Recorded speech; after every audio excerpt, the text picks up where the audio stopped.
Well, my name is Rafael Lovato Jr. I'm 31 years old. I'll be 32 pretty soon. I got my black belt in 2004, shortly after I turned 21 years old. At that time, I think I was the youngest American up to that point that had received a black belt. My father, he is also a black belt. He received his black belt a year before I did. He got me into training when I was around 12 years old. I'd actually been doing martial arts my whole life, but I got into Jiu Jitsu when I was about 12. Since then, we became the first American father and son Jiu Jitsu black belts. And I was able to make a lot of history for Americans in Brazilian Jiu Jitsu. I was the first American to win the Europeans, the Pan Ams, the Brasileiro, and the second American to win the World Championships. And I did it all in the same year, so I was the first person to ever Grand Slam, is what they call it, when you win all four of the major tournaments. And I Grand Slammed as a black belt. I was the first person to do that. And since then, I've won many more competitions. I was able to win the Brazilian National Absolute and was the first non-Brazilian to win a major Absolute division. Won Metamoras, competed all over all the major tournaments. Took second place at ADCC, and I'm an accomplished coach as well. I have 3 ADCC veterans as students, 2 of which were in the top 4.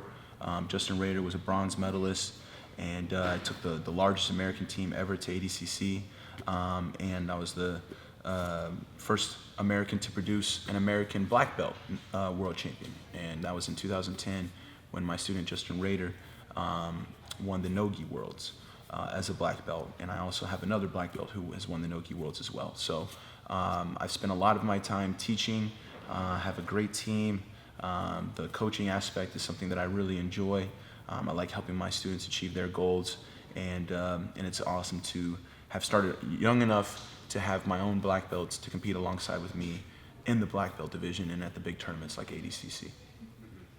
Yeah, so I come from like a whole nother era, back in the day where I remember when like seeing an American, first just being an American blue belt was like kind of already a big deal. Purple belts was like rare, unique. It's like, wow, that guy is kind of like, he's a badass, you know what I mean? He's a purple belt. And then if you were anything above a purple belt, you were like legendary, I remember hearing about the very first Americans to ever receive their black belts. And, it was just a totally different time then. The Brazilians really had a big mystique around them because very few of them lived in the U.S. To teach and train. Basically, if you saw them in action, it was probably in Brazil. Maybe you got lucky and could see a few of them at the Pan Ams. But even back then, the Pan Ams wasn't that big. There would only be a couple that could get the sponsorship and the visa and everything necessary to come and compete outside of Brazil. So like the very first time I went to Brazil was 1999. I had just turned 16 years old, and at that time it was, if you wanted to get as good as possible, that was the thing to do. It wasn't like, oh, I just go to LA or wherever. Obviously there was some black belts here in California at that time, but the best thing to do was to go to Brazil, and you can just get immersed into the training and the lifestyle, seeing the best guys in action and competition. And so that kind of became my thing. Like my father, he traveled a lot, but then once I got to be about 16, 17 years old, he doesn't like to fly, and he was busy with running the academy, and so it became easier for him to kind of send me, to different places and have me, train, learn in classes and be able to ask questions to people. And I would always try to do a tournament around whatever trip I did. So if I went to California to train, I would try to be there at the same time there was a tournament so I could compete before I came home as well. And like I said, I started going to Brazil in 1999, and I went every year, consecutively for the World Championships. And it was just all about soaking up as much knowledge as possible and being around high-level guys and trying to take advantage of being on the same mat as people that could answer my questions, We would be at home by ourselves. I never had a black belt at my school or even in my state that I could, learn from. So, it was a lot of like gathering knowledge and then going home and drilling and working on it, showing my father everything I learned. I would always try to get videos of my matches from the tournaments. Whatever questions we had, I would write it all down, take it there, get answers, write down the answers, and then go back home, show my dad what I learned. If I saw anybody doing a game or some sort of grips or something that I hadn't seen before, I'd always ask him about it. I'd write it down and just try to, absorb as much as I could. And then I show my dad, hey, I saw someone doing this, I did this, or, I trained with someone and they did this to me. And, everything I learned and saw, I would share with him, and we would go over it. We would teach it to our students. And that was just the process. And that was just kind of the nonstop, thing that I've been doing. I started teaching when I was like 17, almost daily. I was being a very active teacher since I was really young, because my father and I were the highest ranking people. And so I would teach a lot to help him out. And so I've been teaching for a long time, and I really just kind of put everything I learned together for me the best way possible. But it was really hard because I would end up with all this random information and techniques. I didn't have one particular style to model after because I didn't have one teacher. I traveled a lot and learned from a lot of different people. So my game jumped around a lot, and it was hard on me a little bit because sometimes when I got to the higher level, I couldn't decide exactly what I wanted to do, and I would leave too many openings and people could take advantage. But then now, once I was able to start training with Sensei Salo and Shanji, they really helped me put the final touches on my game and fill all my weaknesses and really helped me find myself and what the kind of jiu-jitsu that I wanted to have and represent.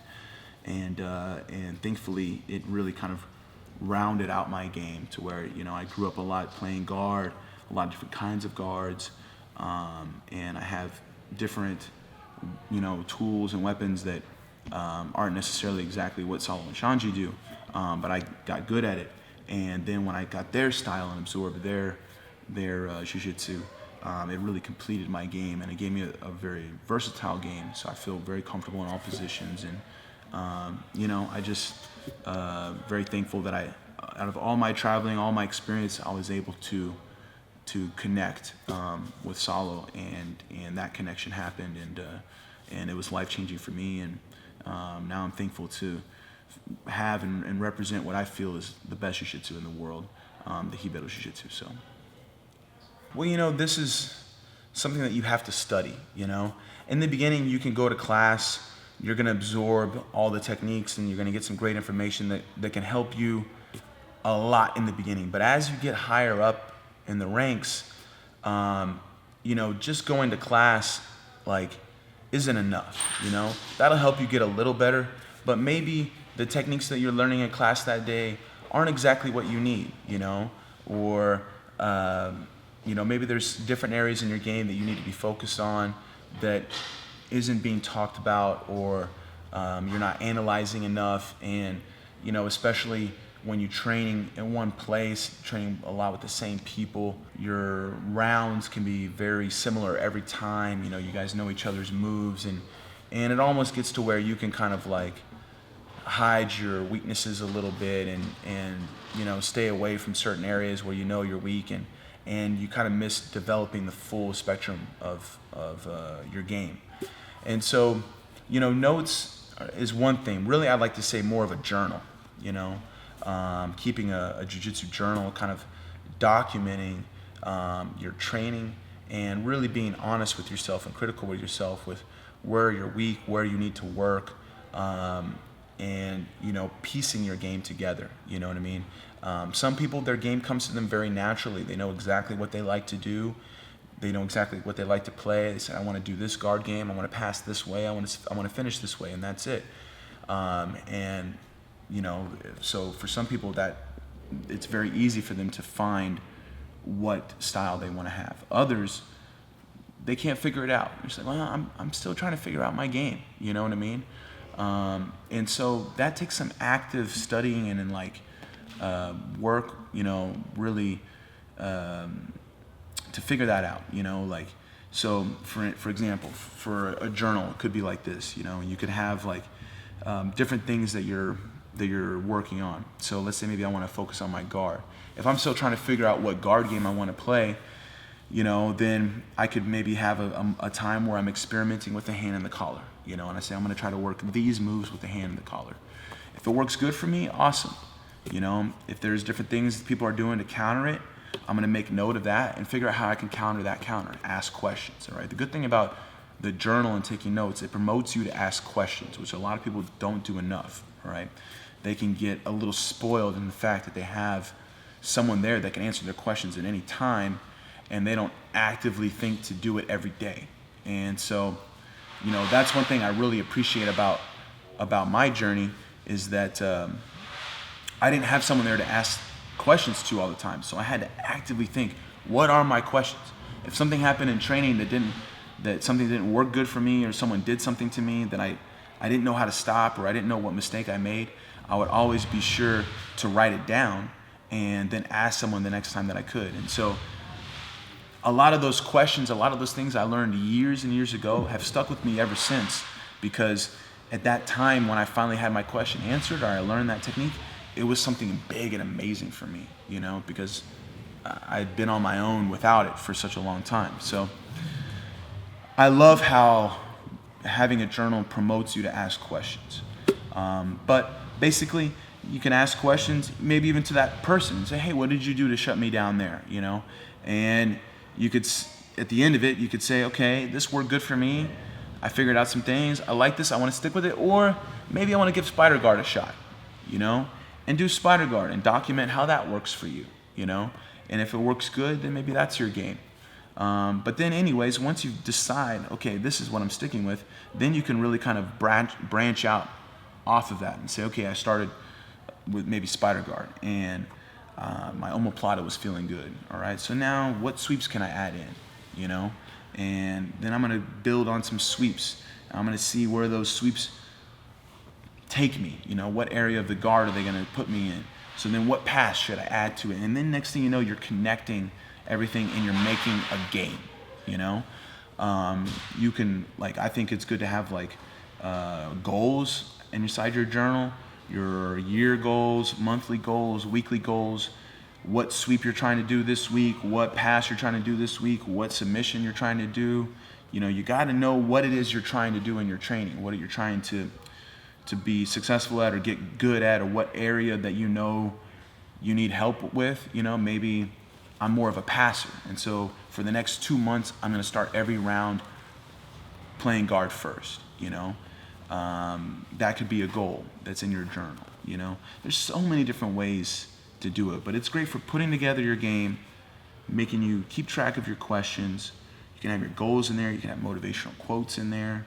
And of course you can take notes on what you're learning in class. So if you come to that class and it's a class that was something that you directly needed, okay? If I teach triangle and you already have a great triangle, maybe that wasn't exactly what you needed. But maybe I did a passing class and you needed better passing, or sweeps and you need more sweeps because you're only doing triangles, so you need to sweep. Then maybe you need to take notes on that, so it sticks with you. And the next drilling session that you do, you say, okay, I'm going to drill that, So I like to I can go on and on about this. Sorry, I'm carrying on, but your goals could be what things you're trying to do in training. And so it's a great way to just be honest with yourself and make you dive in on the areas to work that you need to work on. And then it's almost like a little snapshot as well as to where your game was at that time. And you can almost look back on it. And, there's sometimes I went through old notebooks and I said, you know what? There was something that I was doing a lot of in my training a year ago that I somehow stopped doing. And I could see how successful I was with that. I'm going to bring that back into my game, So I like it for that, But basically, it's just like, in my notebook, one thing I used to do is I would write down what my ultimate end game would be like. So I want takedowns. I want to be able to pass this way. I want to have submissions for my guard. I want to have sweeps for my guard. I mean, obviously, we always want to be well-rounded. I want escapes. I want defense. And then you can kind of take all that and rate yourself, where you stand in each of these areas. And if, so like after being a black belt, I'm decent at everything and I can just train and do whatever and feel good about my training. But if I really want to get better, then I'm going to attack those areas where I know I could be stronger. Maybe it's takedowns, maybe it's my defense or escapes. So I can't just sweep and mount and submit everyone. I'm going to force myself to work on one of those other areas. If I have a wrestler, I'm going to try to go takedowns with him. If I have a guy that has great triangle defense, I'm going to try to triangle him. Different things like that. I mean, it's a really beneficial thing that I've used a lot, and I really preach a lot to my students to use a notebook and not be taking for granted the fact that they have a high level black belt there. Train as if you're on your own, and you got to figure this out yourself. I think that's a big thing to help you get a lot better. This is the University of Jiu Jitsu here, an incredible school, a world-class Jiu Jitsu school. I believe that my academy is a world-class academy. You wouldn't go to Harvard or Stanford or any world-class university or academy like that and not take notes. You learn from an amazing professor. You want to document everything you say in here. It's all information. Everything that's getting put out there is information, and it's what you do with the information that's going to make you really good. And if it's just kind of in one ear and out the other, maybe you absorb 10% of it. If you're writing it down and really studying and saying, that's the concept, or that's the idea, or that's something that I need, then I believe you can get way better, And that was a huge tool for me, being by myself in Oklahoma, to allow me to keep progressing. I still feel like I'm getting better to this day. And I might get to train with Salo and Shanji somewhere between 2 to 4, 5 times a year if I'm lucky. So virtually 95 to 98% of my training is all at home with people lower ranking than me.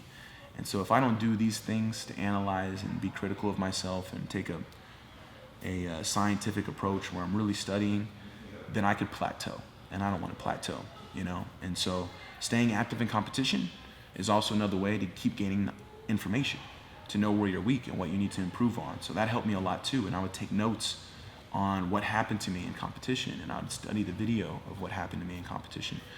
And that would then be my material that I could figure out and say, okay, I need to drill this. I need to work on this.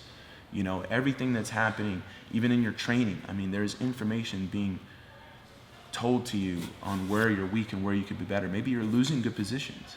You shouldn't lose good positions. How did I lose that position? You have to ask these questions all the time so you can, be very critical to the detail, because in the end, it's going to be all about the little details.